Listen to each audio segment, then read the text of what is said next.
guess this journey started a couple of years ago.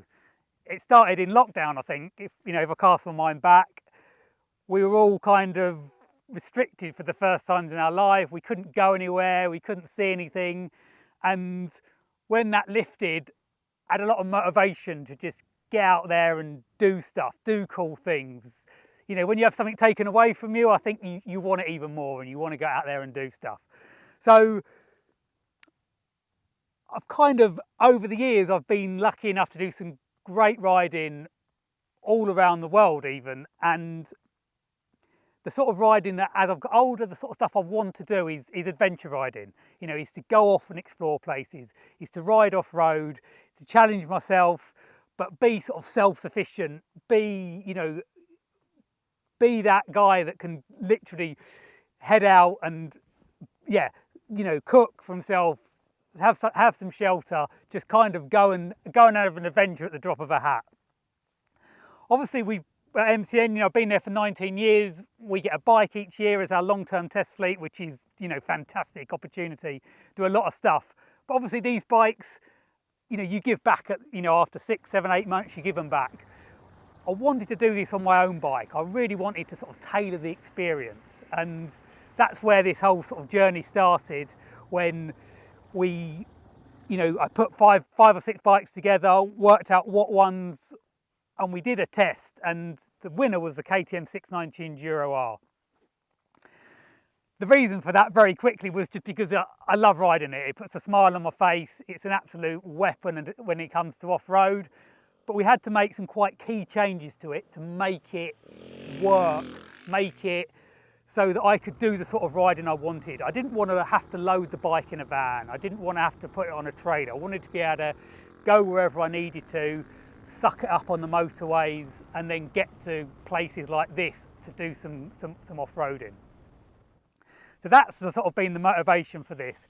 But to have a bike that I could really personalise and, call my own, and just be able to just go and have these adventures. So that's where we're at now. In addition to the changes we made on the bike, which, the screen, etc., we covered all that.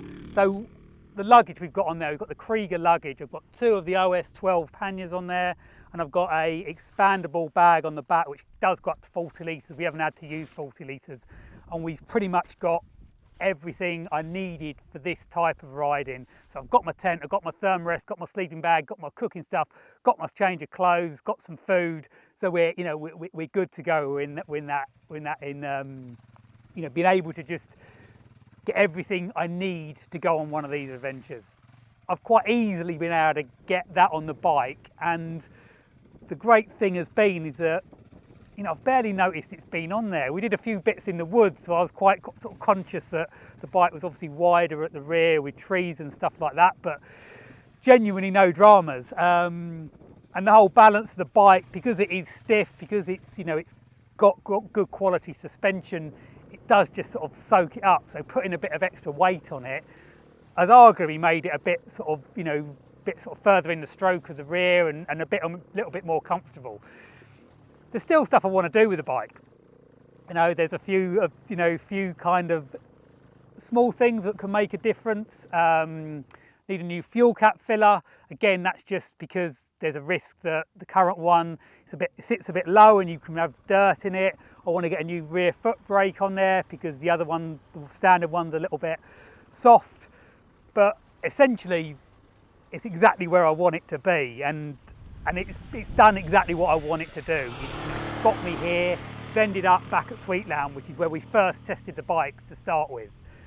So, and that's been a great test. And this is really the first time I've loaded that bike up with it all built and gone on an adventure. So, and that includes, it's 4 hours from my house to get here. So, that's M6, that's the A5, it's normal boring roads, and then you get here and you end up in this off-road nirvana where you can play to your heart's content, on fast fire tracks, off-piste, in the woods, etc., etc. Just whatever you want, you've got it here, and you can also get great tuition if that's something you need.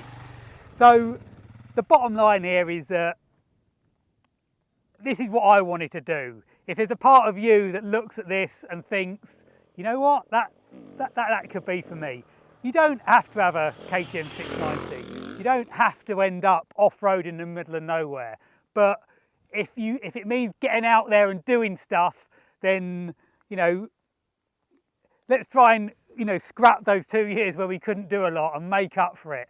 So I really do implore you, whatever bike you've got, whatever tent you've got, get out there, go and do it, soak up the adventure, because days like this, those are the days you're going to remember for the rest of your life.